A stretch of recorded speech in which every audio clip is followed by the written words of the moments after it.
But how did you plan to go into this space of speech, not of text or images or videos? That's a very good question. See, the idea, like the broader idea, was that we need to prove the utility of smaller models in a fairly commercial manner that we could start making some immediate revenue out of it. And we were seeing that there is a lot of work that is going on in text, and but when it comes to speech, at that time the market leader was 11 Labs, and 11 Labs was very slow in terms of latency. It was like 2 to 3 seconds of latency for the text to speech model that 11 Labs had. And this was like, around 2023, late 2023-ish. So we saw that it was very expensive. It was around 18 rupees a minute. It was very slow.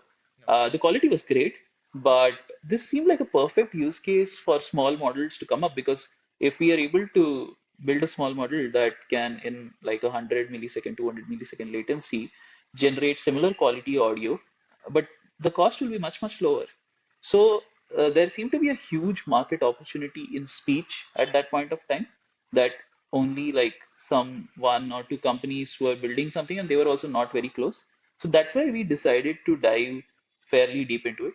From the market side as well, we saw that like we had spoken to hundreds of companies in US and India who were trying to build voice bot based workflows. And although many people were building a POC, we had realized that most of them are not able to move to production. And the reason was that the voice was either very slow or very robotic. So for the customer, you build a smart voice bot that has RAG and that has generative AI and whatnot. But if the customer hears a robotic voice, it just feels like it's IVR and they cut the call in the first 5 seconds.